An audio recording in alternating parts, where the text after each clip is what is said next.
Bonjour et bienvenue sur No Limite Sécu, le podcast francophone hebdomadaire dédié à la cybersécurité.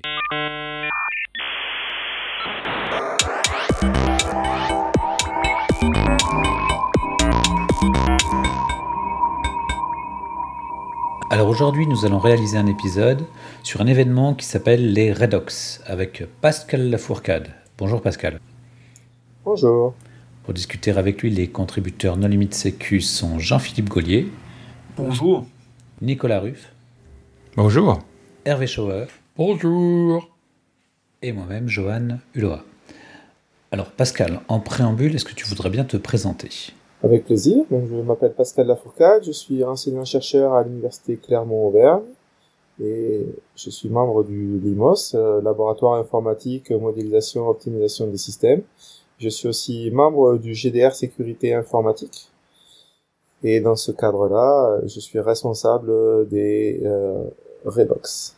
Alors justement, les Redox, qu'est-ce que c'est ? Alors les Redox, c'est les rencontres entreprises doctorants en sécurité informatique. Et donc quelle est la genèse de cet événement ?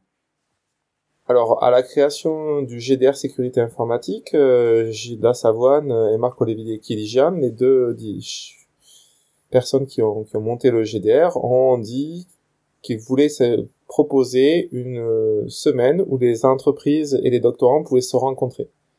Et donc, ils se sont inspirés des semaines entreprises mathématiques qui existent en mathématiques en France, où pendant une semaine, on met des doctorants, des chercheurs et des gens de l'industrie ensemble pour résoudre un problème mathématique. Et donc, ils ont souhaité faire la même chose en cybersécurité. Et donc, ils m'ont demandé d'organiser ça. Et donc, on a créé des rencontres entreprises doctorants en sécurité informatique. Et donc, l'objectif, c'est de prendre des doctorants et des entreprises, de les mettre ensemble pendant une semaine pour résoudre des problèmes proposés par les entreprises. Quand tu parles de cybersécurité ou de sécurité informatique, quelle est la limite ? Est-ce que si je suis doctorant en crypto, je peux venir ? Est-ce que si je suis doctorant en management des systèmes d'information, je peux venir ? Est-ce que c'est ouvert à tous les doctorants qui seraient intéressés, à leur domaine de recherche ? Comment ça se passe ? Alors, c'est ouvert à tous les doctorants qui sont dans un laboratoire de recherche en France et qui ont des thèmes de recherche qui sont proches des thèmes de recherche du GDR Sécurité Informatique. Donc, il y a plusieurs thèmes de recherche abordés dans le GDR Sécurité Informatique. Ça va la sécurité logicielle, à la sécurité matérielle, à la cryptographie, à la sécurité des images, etc., etc. Donc, toutes les thématiques sont décrites sur le site du GDR Sécurité Informatique et tous les doctorants qui ont des sujets de recherche proches de ces thématiques-là sont les bienvenus aux rencontres entreprises doctorants en sécurité informatique. Et côté entreprise, comment est-ce qu'elles sont sélectionnées ? Est-ce que c'est sur la base du volontariat ? Comment ça se passe ? Alors justement, on cherche des entreprises tous les ans. Donc les entreprises peuvent me contacter pour justement participer à ces rencontres. Faut avoir des problèmes de recherche en sécurité informatique. C'est pas juste j'ai un petit problème, non, il faut un problème qui est un peu un problème de recherche. Donc les entreprises me contactent, on discute ensemble du sujet et je valide et je construis avec eux le sujet qui peut intéresser les doctorants. Donc, je vérifie que les sujets sont compréhensibles par les doctorants pour qu'ils puissent se projeter de ce qu'ils vont pouvoir faire dans le sujet. Je vérifie aussi que le sujet est assez mature et va pouvoir être mené par les doctorants. Parce que comme c'est que sur une semaine, les doctorants commencent le sujet de lundi à midi et doivent livrer le vendredi matin le résultat aux problèmes posés par les industriels. Donc c'est assez challenging. Et il y a une contrepartie financière de la part des entreprises parce qu'on souhaite que cette semaine soit totalement gratuite pour les doctorants. Donc on les a en pension complète pendant 5 jours sur place pour travailler sur les problèmes des doctorants. Des entreprises. Donc c'est vraiment l'objectif de ces rencontres, que les doctorants, tout soit pris en charge pour eux. Et on demande juste au laboratoire de recherche de payer le transport jusqu'au lieu des rencontres pour pouvoir assurer le déplacement et les missions des doctorants pour avoir des couvertures au niveau des assurances. Combien ça coûte pour une entreprise, du coup, une semaine pour poser un ou X problèmes? Alors, l'entreprise va poser un seul problème, pas X problèmes. Ça, c'est la première chose. On va résoudre un problème pour l'entreprise pendant une semaine. Et ce qu'on souhaite, c'est que les entreprises soient partenaires du club de partenaires du GDR Sécurité Informatique. Donc, il y a des tarifs pour devenir partenaire du club de GDR, au GDR Sécurité Informatique. Ça dépend de la taille des entreprises. Donc, je ne me rappelle plus exactement des tarifs, mais tout est disponible sur le site du GDR. Et pour la semaine, parce qu'on a des étudiants travaillent par équipe de 5 ou 6. Et donc, ça coûte à peu près entre 10 et 12 000 euros pour financer l'ensemble des séjours des doctorants pendant une semaine. Donc, il faut qu'à 3 entreprises, on arrive à couvrir à peu près cette somme. Et alors, cette année, quelles entreprises étaient présentes et quels thèmes ont été abordés ou quelles questions ont été posées? Alors, cette année, on avait 3 entreprises. Donc, on avait Airbus, on avait la CNIL et Orange. Et chacune de ces entreprises ont proposé un sujet différent qui a été abordé par les étudiants. Donc le lundi matin, les partenaires, donc c'est-à-dire Airbus, la CNIL, Orange, sont venus. Donc une personne de chacune de ces entreprises est venue présenter le sujet. Donc certains l'ont fait en visioconférence parce qu'il fallait se déplacer et c'était pas forcément évident. Donc on l'a fait en visio. Et un des partenaires est venu sur place pour présenter le sujet.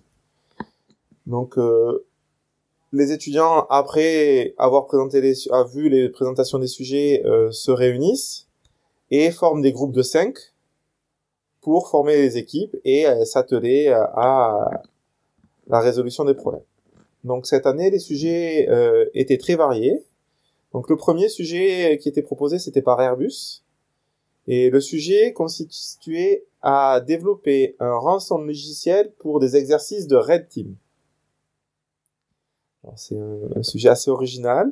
L'objectif était que pendant la semaine, les doctorants réalisent un rançon logiciel qui permette justement à une entreprise de tester sa Blue Team en fait. Donc pour attaquer le système de l'entreprise avec des contraintes assez fortes. Mais ça, c'est un sujet de recherche? Ça demande quand même un peu d'ingénierie pour pouvoir développer ça et de faire ça correctement et proprement. Donc c'est ce qui a été proposé par Airbus pour la semaine en fait. Alors c'est exactement ma remarque, Hervé, et tu viens de le dire, Pascal, c'est un sujet d'ingénierie. Alors c'est étonnant de filer un sujet d'ingénieur à des doctorants, puisque leur plus-value, c'est justement d'aborder ça sous un angle plutôt académique et d'étudier ce qui existe et d'apporter des choses en plus, non? Alors justement, le sujet était pas juste de faire le rançon logiciel de base, le sujet était de faire un rançon logiciel avec des contraintes en plus et des techniques. Donc là, les étudiants ont pu faire un rançon logiciel qui chiffrait les fichiers avec des clés différentes, avec des techniques différentes à chaque fois. Donc ils ont utilisé des techniques cryptographiques qui existent, mais qui étaient assez originales. Ils ont aussi développé des stratégies pour savoir quels fichiers ils devaient chiffrer. Voilà. Et bien entendu, la contrainte qui était posée par Airbus, c'était de dire que ce rançon logiciel peut être exécuté alors que le système est en production et ne doit pas casser la production. Donc les étudiants ont proposé des choses pour que les fichiers soient vraiment chiffrés, qu'on puisse, si on paye la rançon, déchiffrer, mais sans casser la production et tout ça. Donc ils ont dû réfléchir à comment faire ça, et ils ont mis en place des mécanismes originaux pour arriver à faire ça en fait. Le deuxième sujet peut-être, c'est le sujet de la CNIL. Donc les gens de la CNIL sont venus avec 14 objets connectés qui contenaient une caméra ou un micro. Et l'objectif, c'était pour les étudiants de sélectionner des objets et d'essayer de trouver des failles vis-à-vis de la vie privée de ces objets. Donc il y avait des objets assez atypiques, je savais même pas que ça existait, donc des prises USB avec une caméra sur la prise USB, ou des chargeurs avec des caméras, ou des tablettes connectées, ou des réveils connectés, voilà, qui enregistraient le son. Et donc l'objectif, c'était de sélectionner parmi ces objets certains objets et d'essayer de voir comment ils étaient respectueux de la vie privée des utilisateurs. Mais si tu achètes un chargeur avec une caméra intégrée, c'est clairement un outil d'espionnage à la base, non? Enfin, quel est le use case dans la vie réelle pour ce genre d'objet? Alors oui, c'est bien marqué sur le site que c'est un outil d'espionnage et que c'est fait pour, mais on voulait voir s'il respectait le RGPD, où les données étaient envoyées, si les données étaient chiffrées, comment ça marchait, etc. Donc l'idée, c'était que les étudiants soient capables de donner un score de sécurité, de respect de la vie privée pour chacun de ces objets, suivant la méthodologie préconisée par la CNIL dans le cas du RGPD. Et donc là, c'est des objets physiques, donc ça veut dire que, en fait, les thésards sont physiquement dans une pièce à travailler, oui. À manipuler, potentiellement avec des fers à souder, chercher des ports série, des choses comme ça. Comment alors vous gérez là, par rapport au sur ce Covid sujet, alors déjà, tous les étudiants sont en physique pendant toute la semaine, donc ils sont tous sur tous les sujets présents sur le site, ensemble en train de travailler dans les mêmes pièces. Donc il y a une pièce par groupe. Donc ça, c'est le premier point. Et là, sur le sujet de la CNIL leur avait donné quelques petits matériels pour pouvoir récupérer les traces des paquets, pour pouvoir écouter sur certains ports. Donc la CNIL était venue avec un peu de matériel pour bootstrapper l'analyse, en fait. Donc ça a été donné. Et le but, c'était pas de casser les objets, mais de les étudier dans leur fonctionnement normal, en fait. C'était pas de attaquer l'objet, mais c'était de voir comment il se comporte. On n'a pas démonté les objets. Et avant que tu nous parles du troisième sujet qui a été proposé par Orange, du coup, j'imagine, Oui. qu'est-ce qui est attendu à la fois de votre côté et du côté des entreprises? C'est des preuves de concept, c'est des nouvelles pistes de recherche, c'est quoi? Alors ça dépend vraiment du sujet et de l'entreprise. Donc là, Airbus attendait une preuve de concept pour récupérer des idées, pour avoir compris comment les étudiants pouvaient aborder ce sujet, parce que je pense qu'ils l'ont abordé de manière totalement différente par rapport à ce que les gens d'Airbus avaient en tête. Et ils auraient pas du tout fait comme ça. Donc ça, c'était pour les attentes d'Airbus. Pour les attentes de la CNIL, c'était de prendre quelques objets et de voir comment ils étaient et comment ils fonctionnaient vis-à-vis des contraintes du RGPD. Et au niveau d'Orange, ce qui les intéressait, c'était des protocoles, des spécifications de protocoles cryptographiques. Donc c'était absolument pas du code, mais plus des preuves de concepts théoriques de comment ça peut marcher, des échanges de messages, le chiffrement, des preuves à divulgation nulle de connaissances, etc. Comment on les combine pour arriver à résoudre le problème qu'Orange a proposé, en fait. Donc chaque entreprise a sa spécificité et son besoin, et ses attentes, et le but des doctorants, c'est de répondre aux attentes et aux cahiers des charges proposés par les sociétés. Les sujets sont décrits sur la page de Redox de toutes les années, donc vous pouvez retrouver tous les sujets, des sujets de toutes les entreprises des années passées. Donc il y a le descriptif qui est donné aux doctorants. Bien entendu, le lundi matin, quand les personnes des entreprises viennent présenter les sujets, ils font une présentation d'une demi-heure plus étoffée, pour donner plus de détails pour que les étudiants puissent choisir. Mais les thématiques abordées et les attentes des entreprises sont clairement décrites dans les sujets sur le site de Redox. Quelle est la propriété intellectuelle applicable aux résultats? Enfin, je pense particulièrement c'est du code et écrit. Est-ce que il y a une licence? Alors, est-ce que c'est public? Bonne question. Ce qu'on demande, c'est que les résultats soient publics. Et donc, pas forcément le code, par contre, mais les résultats, pour nous, c'est le vendredi matin, les étudiants font une présentation de 45 minutes sur ce qu'ils ont fait pendant la semaine et les résultats qu'ils ont obtenus. Et donc, les slides de toutes les présentations des éditions passées, après accord, bien entendu, des entreprises, pour éviter que les étudiants parlent de sujets que l'entreprise ne voudrait pas qu'on divulgue, sont rendus publics et sont disponibles sur le site des Redox. Donc voilà. Donc ça c'est vraiment l'objectif, que ça soit public pour que ça puisse être valorisable par les doctorants, en fait, pour que sur leur CV ils puissent dire ce qu'ils ont fait. Et on a eu la chance dans 2 éditions passées que les étudiants ont pu continuer plus loin le sujet de recherche et proposer et réaliser un article qui a été publié dans une conférence internationale. Bien entendu, avec l'accord de l'entreprise pour la publication de l'article.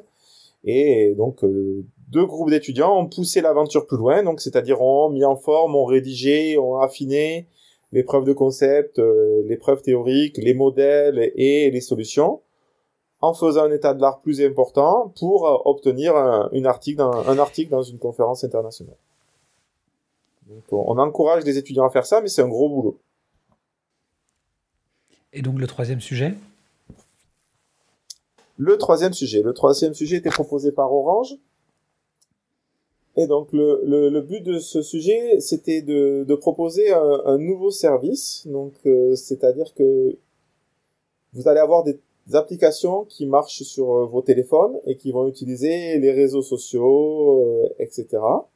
Et donc le but, c'est de dire on va vouloir récupérer vos données et faire des statistiques sur les données que vous voulez bien partager. Donc l'utilisateur va pouvoir dire voilà, j'ai installé cette application et je vais vouloir partager mes données. Et donc pour partager ces données, pour je sais pas moi faire de la recherche, pour une société qui va contacter Orange, et donc Orange va agréger ces données, pouvoir faire des statistiques et donner les résultats à la société qui souhaite avoir les statistiques ou je sais pas moi la moyenne ou d'autres choses sur les données agrégées.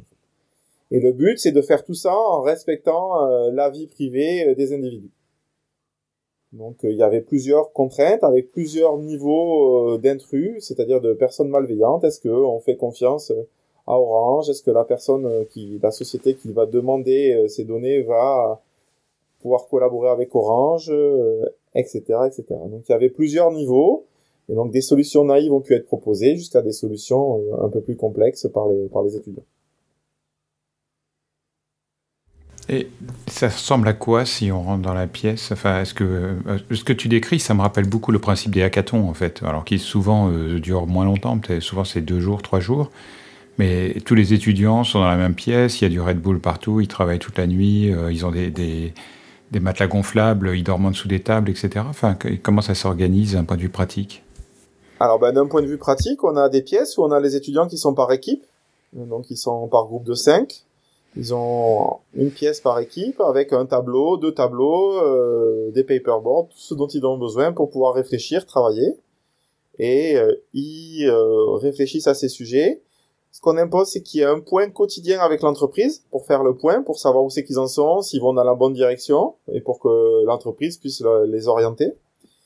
Et on travaille de nombreuses heures par jour pour pouvoir arriver à la solution. Et la dernière soirée est souvent très très intense parce qu'il faut mettre en forme tout ce qu'ils ont pu faire pendant les 2-3 premiers jours pour après faire une présentation de 45 minutes le vendredi. Donc oui, ça ressemble fortement à une session d'hackathon en fait. Et c'est pour ça qu'on veut que ça soit en pension complète, dans un endroit où ils dorment tous sur place pour qu'on soit vraiment assez efficace. Là, dans les entreprises que tu as citées en tant que sponsor, alors il y avait la Commission nationale informatique et liberté et 2 grandes entreprises.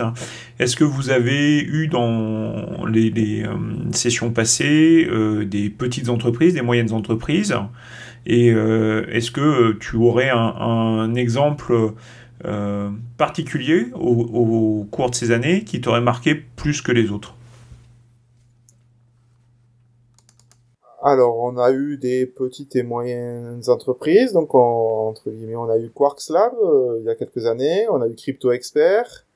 On a eu Lancy. On a eu Gemalto. Bon, maintenant, c'est plus une petite entreprise qu'elle a fusionné avec une autre entreprise. On a eu Thales. On a eu Amosis. On a eu Worldline, Idenomic, Ubisoft, EDF, Systemix, Facebook, BeWise et Quant. Donc il y a des entreprises de toutes les tailles en fait qui ont participé. Il y a eu vraiment des belles réalisations de la part des doctorants en fait. Donc une que j'ai beaucoup aimé, c'était celle qui avait été proposée pour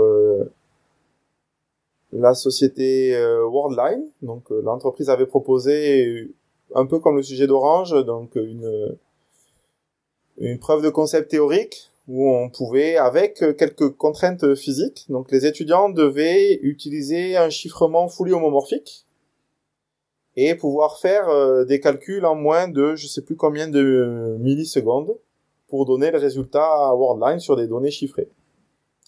Et donc on a posé des questions la première journée et l'entreprise a dit non, on n'a pas de contrainte de réseau, on n'a pas de contrainte de place, etc., etc. Et donc les doctorants, au bout de 24 heures, ont proposé une solution et au point avec l'entreprise, l'entreprise a dit ah non mais ça c'est pas réaliste. Ils ont rajouté une contrainte, donc les étudiants ont retravaillé, ils ont reproposé au bout de 24 heures un autre programme qui réalisait les nouvelles contraintes. L'entreprise a dit ah oui mais il y a encore une contrainte supplémentaire. Et la troisième fois, les doctorants ont proposé une solution qui respectait les 3 contraintes qui ont été rajoutées progressivement par l'entreprise. Donc ça, j'ai trouvé que c'était vraiment très très bien parce que les doctorants ont su répondre au challenge à chaque fois. Et donc sur ce sujet-là, il y avait un concept théorique, mais il fallait montrer par des expérimentations que ça tournait et que ça atteignait la borne proposée par l'entreprise en fait en termes de temps. Donc c'était vraiment très très intéressant et très intense pour les doctorants.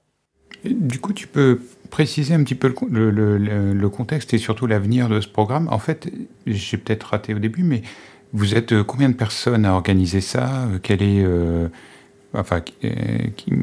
sont les universités derrière ? Est-ce que vous êtes un consortium de professeurs ? Enfin, tu vois, en fait, est-ce que c'est quelque chose qui est destiné à prendre de l'ampleur et il y a de plus en plus de gens qui vous rejoignent, ou est-ce que c'est une initiative personnelle de ta part que tu animes depuis quelque temps ? Alors, j'ai animé ça pendant les 4 premières éditions tout seul, et là, Olivier Blasi, un autre professeur en sécurité qui est à l'école polytechnique, m'a rejoint depuis 2 ans pour animer ça. Donc, on est 2 à animer, et à l'animer, l'animation consiste à être pendant la semaine avec les étudiants, résoudre leurs problèmes techniques et logistiques en termes de poste café, réseau, tous les problèmes qu'on peut avoir pendant une organisation de ce type-là, de s'assurer qu'ils ont bien compris le sujet et d'essayer de les aiguiller et encadrer pendant cette période parce que ils ont un contact régulier avec l'entreprise, c'est-à-dire une fois par jour, mais pendant ces 24 heures, ils se posent tellement de questions que ils me posent des questions, ils nous posent des questions et on vérifie que ça se passe bien et on essaye de les aider autant qu'on peut en fait vis-à-vis des solutions qu'ils proposent en fait. On n'est pas là pour résoudre les solutions à leur place, mais on est là pour les accompagner et les aider en fait. Donc, et est-ce que vous souhaitez accueillir plus d'entreprises et plus d'étudiants ou 3 Alors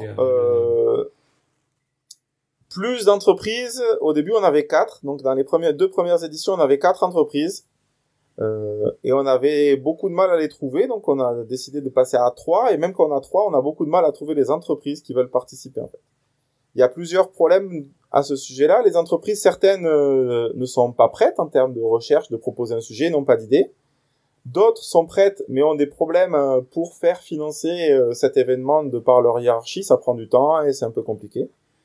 Et on arrive à avoir 3 entreprises, et je pense que 3 entreprises, c'est assez bien, en fait. Voilà.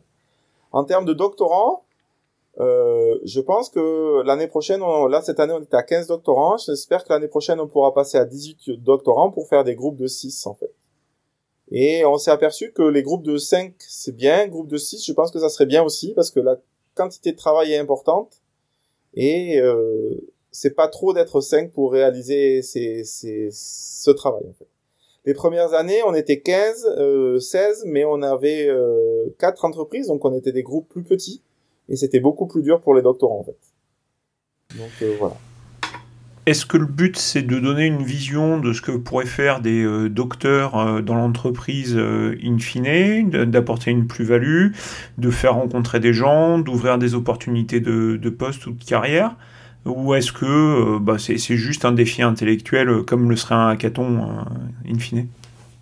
Alors, pour les entreprises, l'objectif, c'est d'avoir des nouvelles idées, un peu comme un hackathon, de savoir ce qu'on pourrait faire sur leurs problèmes, mais aussi de recruter et de détecter les jeunes doctorants qui pourraient être des futurs collègues dans les prochaines années. Donc on a quelques doctorants qui ont, à la suite de ces rencontres, pu avoir des contacts avec les entreprises. Alors ça s'est fait, ça s'est pas fait, parce que c'est un peu compliqué après de savoir où les doctorants vont et dans quelle entreprise ils sont. Mais il y a eu des contacts qui ont été établis pour de futures embauches auprès des doctorants. Pour les doctorants, ça leur permet de se confronter au milieu d'industriels et de savoir ce que les industriels pourraient vouloir et quelles sont les problématiques des industriels. Ça leur permet aussi de rencontrer des gens, aussi bien des industriels, et de tisser leur réseau, que de nouveaux doctorants avec lesquels ils n'avaient pas d'affinité, qu'ils ne connaissaient pas, et ils partagent une expérience ensemble. Et bien entendu, comme tu l'as précisé, d'avoir un challenge intellectuel à résoudre. Et la plupart du temps, ça les sort de leur contexte de thèse, en fait. Donc, ils font une semaine à faire autre chose et ils trouvent ça très très agréable de penser et de résoudre un problème qui est pas leur sujet de thèse du quotidien. Et donc ça leur fait énormément de bien. Et pour amplifier ça, entre guillemets, c'est que nous, on sélectionne des doctorants, ils nous envoient leur CV et on regarde leur CV et on regarde et on vérifie qu'ils sont aptes à faire au moins un sujet parmi les 3. Mais par contre, c'est pas nous qui formons les groupes, c'est le lundi matin les étudiants qui forment les groupes tout seuls. Et cette année, par exemple, surprenamment, j'aurais imaginé que certains doctorants allaient faire certains sujets, alors qu'ils ont préféré faire d'autres sujets. Donc, il faut que les doctorants se mettent d'accord pour constituer 3 équipes de 5, en fait. Et comme ça, ils ont le sujet qu'ils ont envie pour la semaine. Alors, je continue sur ma question, et j'avoue que je connais pas trop le milieu de la recherche, mais si je comprends bien, c'est un peu quand même une initiative personnelle. Comment ça s'est passé vis-à-vis de ta hiérarchie ou vis-à-vis... Enfin, est-ce que ce genre d'initiative est bien vu et encouragé dans le monde de la recherche? Tu dis que tu t'es inspiré d'un événement similaire qui était lié aux mathématiques, ou est-ce qu'au contraire, il a fallu batailler en disant « Oh là là, on va pas faire venir des industriels, ils comprennent rien, ils vont nous donner des sujets inintéressants, etc. » Enfin, c'est une question peut-être très naïve, hein, mais j'avoue que n'ayant pas de thèse moi-même voilà, je sais pas du tout comment ça se passe, quoi.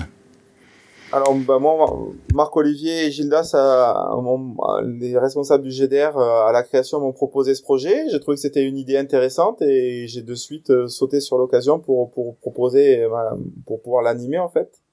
Je fais ça, entre guillemets, c'est pas sur mon temps libre, mais je prends une semaine pour aller travailler avec eux, en fait, et passer avec eux. Donc voilà, et donc je le valorise sur mon CV en disant que j'ai animé, organisé ces rencontres, en fait. Donc c'est une semaine pendant laquelle je fais pas de cours, donc je me dégage de ma charge d'enseignement de maître de conférence et je passe ma semaine à encadrer ces chercheurs, et c'est une des libertés qu'on a en tant que maître de conf. On peut organiser son temps un peu comme on le souhaite et travailler sur les thématiques qu'on veut. Donc moi j'apprends beaucoup de choses à chaque fois, hein, aussi bien au contact des industriels pour établir le sujet, parce qu'on apprend plein de choses. Et pendant la semaine, avec la créativité et l'enthousiasme des doctorants, donc c'est quelque chose que j'apprécie faire, en fait. Je sais pas si je ferai ça pendant 50 ans, mais pour le moment, c'est la 6e édition cette année, et ça s'est très bien passé, et je vais refaire la prochaine édition avec grand plaisir. Et est-ce que tu aurais besoin d'un coup de main? Est-ce que tu as des messages à faire passer, des annonces?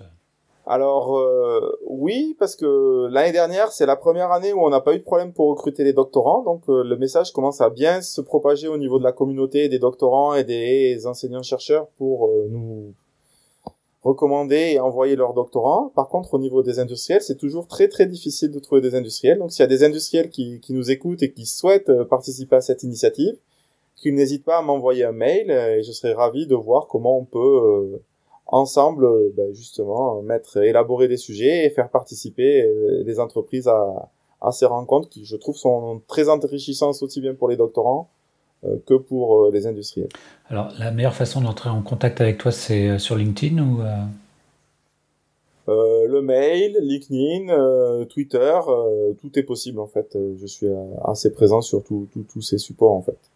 Donc sur ma page web, il y a mon adresse mail, vous n'hésitez pas à m'envoyer un mail. LinkedIn, je réponds aussi, et les autres réseaux sociaux également. Ok Pascal, peut-être est-ce que tu souhaites ajouter une dernière chose au mot de la fin? Je pense que c'est une expérience très enrichissante pour les doctorants. de participer à Redox. C'est une expérience intense. Voilà. Je veux juste dire aussi que on est dans un cadre assez exceptionnel vu que les 2 dernières éditions sont déroulées au CIRM, à Marseille, dans les Calanques. Et que du coup, on a un très beau social event. Donc, on prend un moment pour aller se promener, profiter du cadre exceptionnel que sont les Calanques. Donc, c'est vraiment très, très agréable. Donc, ça, c'est pour motiver les doctorants. Et il faut préciser que ça se déroule fin octobre. Alors, ça se déroule à l'automne, en fait. C'est la bonne période pour que les doctorants soient disponibles et libres pour pouvoir faire ce genre d'activité. Parce que il y a d'autres périodes de l'année où ils sont un peu plus occupés et c'est un peu plus compliqué pour eux de participer à ces événements. Donc c'est pour ça qu'on a choisi cette date-là. Mais à Marseille, fin octobre, il fait très beau. Et la preuve, cette année, plus de la moitié des doctorants ont pu profiter d'une baignade dans la Méditerranée lors du social event. Donc c'était vraiment très agréable.